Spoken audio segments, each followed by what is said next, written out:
Film की शुरुआत 1945 से होती है, जहां एक प्लेन में कोई गड़बड़ी हो गई थी, जिस वजह से उसे जापान की एक आइलैंड पर उतारा जा रहा था। ये काम एक सीनियर पायलट कर रहा था, जिसका नाम शिकीशिमा होता है। वो इस वक्त अपनी पूरी टीम के साथ था। आइलैंड पर आने के बाद वो एक सीनियर मैकेनिक के पास आया और उसे प्लेन ठीक करने को कहता है। शिकीशिमा खुद इस आइलैंड पर घूमने के लिए आगे बढ़ा। वो समंदर में अजीब तरह की मछलियाँ देखता है जो मरी हुई थी। घूम फिर कर वो रात को वापस आया। टीम के पास वो जैसे ही पहुंचा, सबको इमरजेंसी अलार्म की आवाज सुनाई देती है, जिस वजह से पूरी टीम घबरा गई, क्योंकि तभी इनके सामने गॉडजिला आ जाता है। वो आगे बढ़ रहा था, उसे देखकर सारे लोग काफी डर जाते हैं। वो भागने लगे, किसी को भी कुछ समझ नहीं आती। मैकेनिक कहता है कि हम इसे अपनी मशीन गन से मार सकते हैं। शिकीशिमा जी, आपको ऐसा करना चाहिए। अब शिकीशिमा गन तो लेता है, पर गॉडजिला के पास आने पर न जाने उसे क्या हुआ। वो मशीन गन से गोलियां ही नहीं चला पाता, इसीलिए सभी सिपाहियों को अपनी छोटी मोटी गन से गोलियां चलानी पड़ती है। ये देख गॉडजिला गुस्से में आ गया, आगे बढ़ने लगा, सबको ही कुचलने लगता है। देखते ही देखते वो सबको चींटियों की तरह मसल कर मार देता है। ये देखकर शिकीशिमा काफी डर गया, जिसके साथ ही वहाँ जोरदार धमाका हुआ। शिकीशिमा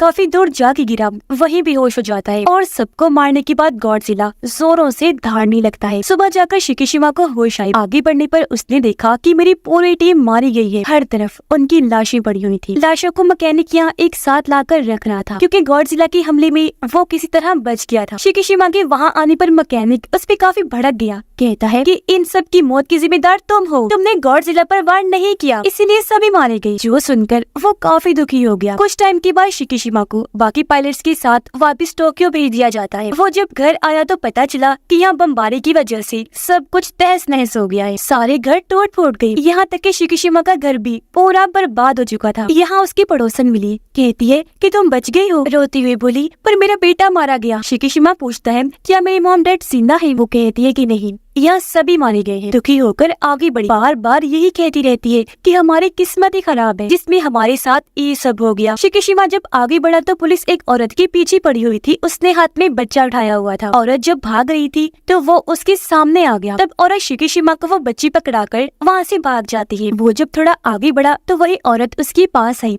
शिकीशिमा उसे पूछता है कि तुम कौन हो? वो बताती है कि मेरा नाम नोरी है। ये बच्ची मुझे एक जगह पर मिली थी, मैंने इसे ले लिया क्योंकि इसके मॉम डैड भी धमाके में मारे गए। ये सुनकर शिकीशिमा कहता है ठीक है, और बच्ची उसे पकड़ाकर आगे बढ़ने लगा। नोरी भी उसके पीछे पीछे जाने लगी, कहती है कि तुम हमें इस तरह अकेले नहीं छोड़ सकती। रात के वक्त ये लोग शिकीशिमा के घर के पास गए। नोरी बताती है कि मेरा इस दुनिया में कोई नहीं है, और सच बात तो ये है कि इस बच्ची की मॉम ने इसे मेरे हवाले कर दिया था, ये कहकर कि अगर मुझे कुछ भी हुआ तो इसे तुम पाल लेना। जो सुनकर शिकीशिमा काफी खुश हो गया, कहता है कि तुम बहुत अच्छे इंसान हो जो इस छोटी सी बच्ची को पाल रही हो। अगले दिन काम की तलाश में शिकीशिमा आगे बढ़ा। पड़ोसन उससे पूछती है कि वो औरत और बच्ची कौन है? शिकीशिमा जवाब देता है कि मुझे नहीं पता, वो मेरे पीछे आ गई थी। हमारी तरह वो भी बेघर और लाचार है। पड़ोसन फिर पूछती है कि वो बच्ची हर वक्त क्यों रोती रहती है? क्या उसकी मॉम उसे दूध नहीं पिलाती, कोई चीज नहीं खिलाती? शिकीशिमा कहता है कि वो उस औरत नोरी की बच्ची नहीं है। ये सुनकर पड़ोसन को बच्ची पर तरस आ गया। वो उसे दूध पिलाती है। ये उसे शुक्रिया अदा कहते हैं और एक साथ ही रहने लगे। 1 साल तक सब ऐसे ही चलता रहा। एक दिन शिकीशिमा कहता है कि मुझे गवर्नमेंट की एक नौकरी का खत मिला है, जिसमें मैंने समंदर की गहराइयों में मिशन करने जाना है। दरअसल मेरा काम वहाँ बॉम्ब्स को ढूंढकर उन्हें खत्म करना है, जो माइंस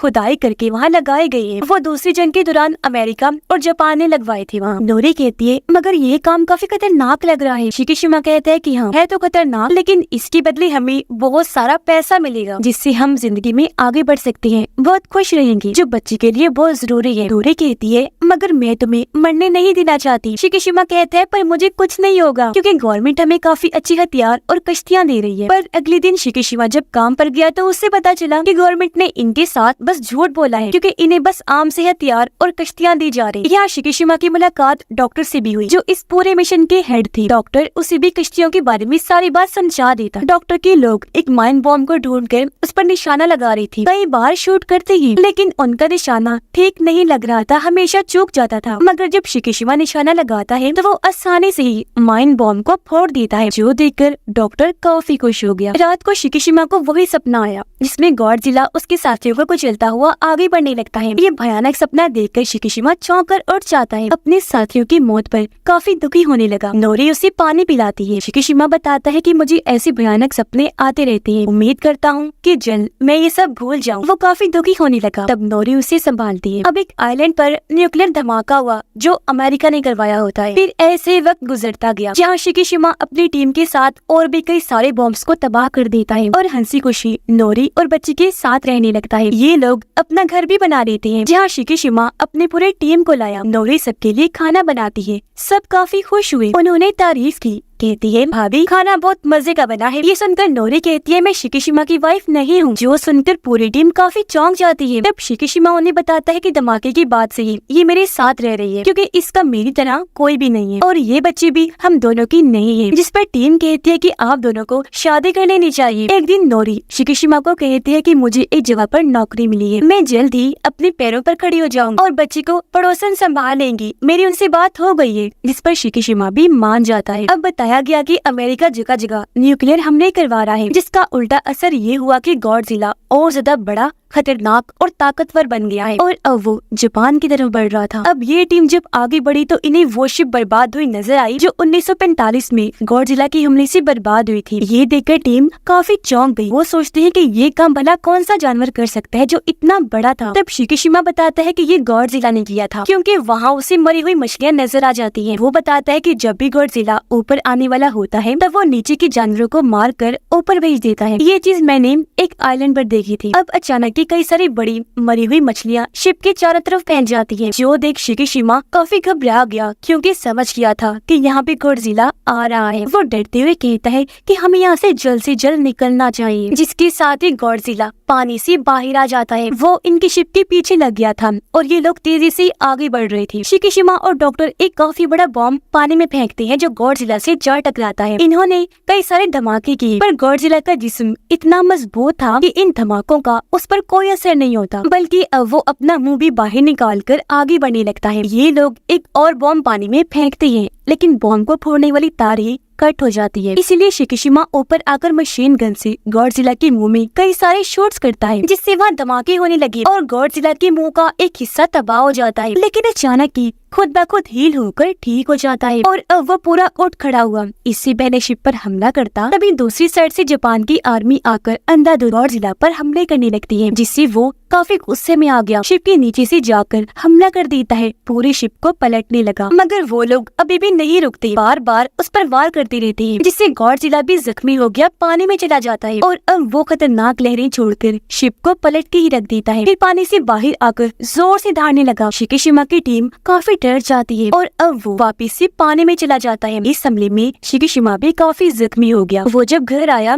तो नोरी उसे देखकर काफी परेशान हो जाती है। कहने लगी कि तुमने इतने सालों से हमें संभाल रखा है पर आज तक नहीं बताया कि तुम इतने परेशान क्यों रहती हो। शायद तुम मुझे अपनी जिंदगी का हिस्सा नहीं समझती और अगर तुम अपने दुखों को सुनाकर बांट लोगे तो वो तुम्हें कम लगेंगी। तब शिकिशिमा बताता है कि 1945 की मेरी गलती की वजह से सारी टीम मारी गई। मुझे मशीन गन से गॉडजिला को मारना था लेकिन मैं काफी डर गया। हमला मुझसे हुआ ही नहीं, जिस वजह से गॉडजिला ने मेरी पूरी टीम को मार दिया। ये सुनकर नोरी उसे संभालती है कि देखो जो किस्मत में लिखा है वो होकर ही रहता है और जिसे जिंदा रहना है वो किसी भी हालत में नहीं मरेगा। शिकिशिमा कहता है मैं हर रोज ये चीजें याद करके मरता हूँ, काश मैं भी उनके साथ उसी आइलैंड पर ही मर जाता। नोरी फिर उसे समझाती है कि देखो अगर आज तुम जिंदा हो तो जरूर तुम्हारी जिंदगी का कोई बड़ा मकसद बाकी। उधर समंदर में गॉडजिला फिर से आ गया जो अब एक शिप की तरफ बढ़ने लगता है। वो टीम भी गॉडजिला पर अंधाधुंध हमले करने लगती है। घर में शिकिशिमा बच्चे के साथ था जहाँ अचानक इमरजेंसी अलार्म बजने लगता है। रेडियो में बताया जा रहा था कि गॉडजिला ने एक शहर पर हमला कर दिया है। जो सुनकर शिकिशिमा को नोरी के लिए काफी फिक्र होने लगी क्योंकि वो भी उसी शहर में ही नौकरी के लिए गई, जबकि उस शहर में गॉडजिला तबाही मचाता हुआ आगे बढ़ने लगता है। इस वक्त नोरी एक ट्रेन में बैठे गॉडजिला को देख रही थी और अब वो उस ट्रेन पर ही हमला करके पूरी ट्रेन को ही उठा लेता है। वो नोरी वाले ट्रेन के डब्बे को मुंह में लेकर चबाने लगता है। नोरी काफी डर गई जो एक जगह लटकी हुई थी और अब वो अपनी जान बचाने के लिए पानी में कूद पड़ती है। यहाँ कुछ रिपोर्टर्स गॉडजिला की रिपोर्टिंग कर रही थी उसकी वीडियो बनाकर। उन्हें वो देख चुका था और अब गॉडजिला उनकी तरफ बढ़ने लगा, लेकिन वो फिर भी वहाँ से नहीं हटी। गॉडजिला वहाँ आकर मुक्के से उस पूरे टावर को तबाह कर देता है। वो टूट गया, जिससे सारे रिपोर्टर्स मारे जाते हैं। नोरी जब भाग रही थी तो यहाँ शिकीशिमा आ गया और अब ये दोनों सारे लोगों के साथ भागने लगते हैं। गॉडजिला भी उनके पीछे पीछे ही था, जहाँ आर्मी उस पर टैंक से हमले कर रही। उसे गुस्सा आ गया और अब गॉडजिला की पंख और पीठ से नीले रंग की रोशनी निकलने लगती है, जिसके साथ ही वो खतरनाक शुआएं लहरें बाहर निकालने लगता है। ऐसा होते ही वहाँ जोरदार कई सारे धमाके होने लगे, जो वहाँ के सभी लोगों और बिल्डिंग्स को अपनी लपेट में लेने लगे। शिकीशिमा को इससे बचाने के लिए नोरी उसे धक्का दे देती है और इस हमले की तबाही को अपने ऊपर ले लेती है। कुछ देर के बाद शिकीशिमा जब बाहर आया तो उसे नोरी समेत दूर दूर तक कोई भी दिखाई नहीं देता। हर चीज तबाह बर्बाद हो चुकी थी और अब नोरी की मौत की वजह से शिकीशिमा काफी दुखी हो जाता है। फूट फूट कर रोने लगा। यहाँ गॉडजिला चिल्लाते धाड़ते हुए आगे बढ़ने लगता है। उसे देखकर शिकीशिमा को भी गुस्सा आ गया। वो भी बदला लेने के लिए धाड़ने लगता है। शहर में सारे लोग हर तरफ फैली तबाही को देखकर काफी परेशान हो जाते हैं और अब से फिर गॉडजिला पर ये लोग रिसर्च करने लगे। घर आकर शिकीशिमा नोरी के लिए दुआ करवाता है। बच्ची को भी संभाल रहा था जो काफी रो रही होती है। डॉक्टर यहाँ सबको बताता है कि गवर्नमेंट ने हमें और बाकी दुनिया भर की सिपाहियों को गॉडजिला को रोकने के लिए चुना है और अब मेरे पास एक प्लान है। जिसके बाद वो ने उस जगह पर लाता है जहाँ गॉडजिला को रोकने वाली पूरी टीम थी और तब यहाँ जर्नल आकर सबसे मिलते हैं। कहते हैं कि गॉडजिला के हमले काफी बढ़ चुके हैं। इन हालात में हमारी मदद कोई नहीं करेगा, हमें जो भी करना है खुद ही करना होगा। फिर वो बताता है कि गॉडजिला को हराने के लिए डॉक्टर ने एक प्लान बनाया। जो सुनकर सारे लोग कहते हैं कि हमने गॉडजिला को अपनी आंखों से देखा है, वो बहुत ताकतवर खतरनाक है, उसे हम किसी भी तरह नहीं रोक सकते। ये सुनकर डॉक्टर कहता है मैं एक नेवी ऑफिसर भी हूँ, साथ ही एक साइंटिस्ट भी हूँ। हमने गॉडजिला पर हमला किया था जिसमें हम कामयाब भी हुए थे। हमने उसका आधा चेहरा धमाके से उड़ा दिया था, लेकिन वो दोबारा हील होकर ठीक हो गया था। पर इस बार हमारे पास नया प्लान है। हम शिप्स के जरिए गॉडजिला के जिस्म के अलग अलग हिस्सों पर गैस के सिलेंडर लगा देंगे। फिर उसी की स्पीड से काफी तेजी से उसे समंदर की गहराइयों में फेंक दिया जाएगा। जिस समंदर में हम ये करने वाले हैं वो काफी गहरा है। गहराई में जाने की वजह से प्रेशर उसका जिस्म बर्दाश्त नहीं कर पाएगा, जिससे वो मर सकता है। ये सुनकर एक ऑफिसर पूछता है कि अगर उसे कुछ ना हुआ तो। इस पर डॉक्टर कहता है कि अगर कुछ ना हुआ तो फिर हमारे पास प्लान बी भी है। प्लान बी में गॉडजिला जब पानी की गहराई में होगा तब उसके जिस्म पर लगाए गए सिलेंडर्स पर बैलून्स गुब्बारे खुल जाएंगे, जिससे गॉडजिला जिस स्पीड से नीचे गया था उसी स्पीड से वापस ऊपर आने लगेगा। 2-3 बार बैलून्स के खुलने पर वो प्रेशर बर्दाश्त नहीं कर पाएगा और उसकी मौत हो जाएगी। ये सुनकर एक ऑफिसर पूछता है सर आपको यकीन है कि इन हमलों से गॉडजिला मारा जाएगा? इस पर डॉक्टर कहते हैं कि शायद, लेकिन ये हमें करना ही पड़ेगा क्योंकि इसके अलावा हमारे पास और कोई रास्ता नहीं है। उसका साथ जर्नल भी देते हैं कि गॉडजिला पहले ही काफी कुछ तबाह कर चुका है, अब हमें उसे रोकने के लिए ये जरूर करना चाहिए। जिसके लिए वहाँ के सारे ऑफिसर्स मान जाते हैं। शिकीशिमा अपनी पूरी टीम के पास आया। डॉक्टर उन्हें कहता है कि गॉडजिला को समंदर में सही जगह पर लाने के लिए हमें एक प्लेन को तैयार करना है जो हथियारों से भरा हो और अब मुझे एक बेहतरीन मैकेनिक की जरूरत है जो ऐसा प्लेन तैयार कर दे। ये सुनकर शिकीशिमा कहता है कि ये काम मेरा दोस्त मैकेनिक कर सकता है,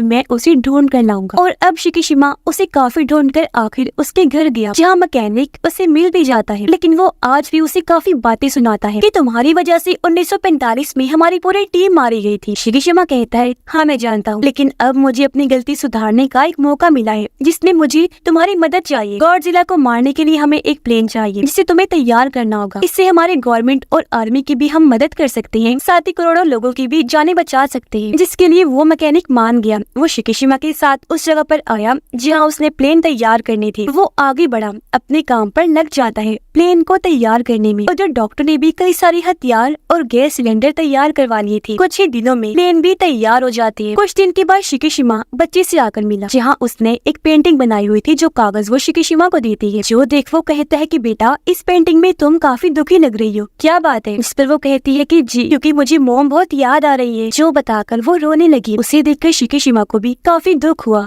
वो बच्ची को संभालता है। फिर जैसे ही रात हुई वो एक खत लिखकर बच्ची के पास रखता है और उसे सुलाकर वहाँ से चला जाता है। वो आकर मैकेनिक से मिला जिसने और भी कई सारे प्लेन्स तैयार कर लिए थे। एक प्लेन में शिकीशिमा बैठ गया। तब मैकेनिक उसे बताता है कि मैंने इसमें भी बॉम्ब, हथियार और गैस सिलेंडर लगा दिया है। तुम्हें बस इस प्लेन को और इसके बटन्स को अच्छे से इस्तेमाल करना होगा। 1945 में गॉडजिला ने कुचलकर तुम्हारे सभी साथियों को मार दिया था, पर आज तुम उसे मारकर अपना बदला जरूर लेना। जिस पर शिकीशिमा कहता है कि हाँ, मैं ऐसा करूंगा जरूर। वो फिर बच्चे की बनाई हुई पेंटिंग देखने लगा जो इन तीनों की ही थी, और यहाँ वो बच्चे के साथ साथ नोरी को भी याद करने लगता है। अगले दिन बच्ची पड़ोसन के पास आकर उसे शिकीशिमा का खत देती है, जो असल में पड़ोसन के लिए ही था। खत के साथ कुछ पैसे थे। खत में लिखा था कि इन पैसों से बच्ची का ख्याल रखना। जो अधिक पड़ोसन समझ गई कि अब शिकीशिमा जिस मिशन पर गया है वहाँ से वापस कभी नहीं आएगा। जबकि उधर सभी शिप्स समंदर में आगे बढ़ने लगती है अपने लोकेशन पर जहाँ इन्हें जाना था। वो पानी में डिवाइसेस की मदद से आवाज पैदा करते हैं गॉडजिला को परेशान करने के लिए। जबकि शिकीशिमा अब अपने प्लेन को लेकर उड़ जाता है। गॉडजिला डिवाइसेस की आवाज से परेशान होकर पानी से निकलकर एक शहर में आ गया था। शिकीशिमा प्लेन को लेकर गॉडजिला के काफी करीब से गुजर जाता है, फिर उसके चारों तरफ घूमकर हमले करने लगता है गॉडजिला को भड़काने के लिए। अब गॉडजिला उसके प्लेन का पीछा करने लगा, इसलिए शिकीशिमा उसे लेकर समंदर में अपनी मेन लोकेशन की तरफ बढ़ने लगा। जब डॉक्टर उन्हें आता हुआ देखकर काफी खुश हो जाता है और वो सभी शिप्स को तैयार होने के लिए कहता है। जबकि शिकीशिमा और गॉडजिला समंदर में लगातार आगे बढ़ रहे थे, और अब जैसे ही शिप्स गॉडजिला के पास आने लगी,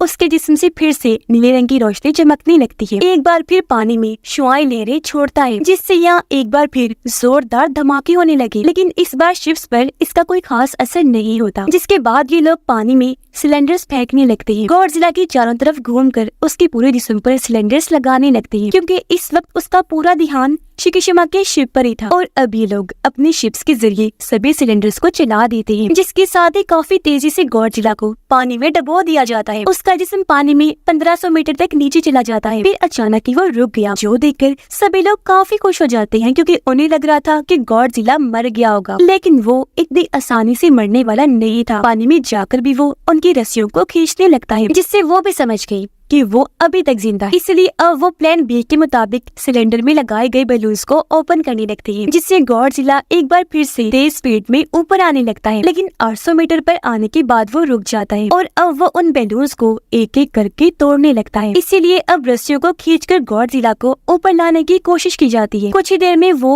ऊपर आ तो गया, पर उसके जिस्म पर एक भी खरोच नहीं आई होती। वो जोर से धाड़ने लगा, फिर से शुआओं की लहर बनाने की तैयारी करता है। उसका खतरनाक बड़ा सा मुंह देखकर सब लोग काफी डर जाते हैं। अपनी मौत को सभी लोग अपनी आंखों के सामने देख रहे थे। वो हिम्मत अब हार चुके थे। लेकिन अभी भी शिकीशिमा प्लेन में बैठकर आगे बढ़ रहा होता है, जहाँ उसे अपने मरे हुए साथियों के साथ ही नोरी की भी याद आने लगती है, और उसे एक बार फिर बदले का ख्याल आया। इसीलिए अपने प्लेन को लेकर वो गॉडजिला के मुंह में ही घुस जाता है। और अब जैसे प्लेन तबाह हुआ, काफी बड़े धमाके के साथ गॉडजिला का पूरा मुंह ही उठ जाता है। ये देखकर डॉक्टर और सारे लोग शिकीशिमा की मौत पर काफी दुखी हो जाते हैं। पर कुछ ही दूरी पर पैराशूट पर उड़ते हुए उन्हें शिकीशिमा नजर आ जाता है, जो देखकर सभी काफी खुश हो जाते हैं कि थैंक गॉड वो अभी जिंदा है। इस सब के बारे में रेडियो के जरिए मैकेनिक को भी पता चल गया था, जो जानकर वो भी काफी खुश हो जाता है। और उसे याद आया कि हाँ, मैंने शिकीशिमा को बताया था कि इस प्लेन में पैराशूट भी है। उसे इस बात से काफी खुशी हुई कि उसने अपनी जहानत से इस मिशन को कामयाब बना लिया, क्योंकि पैराशूट से उड़ते हुए शिकीशिमा देखता है कि गॉडजिला का बिना मुंह का जिस्म नीली रोशनी छोड़ते हुए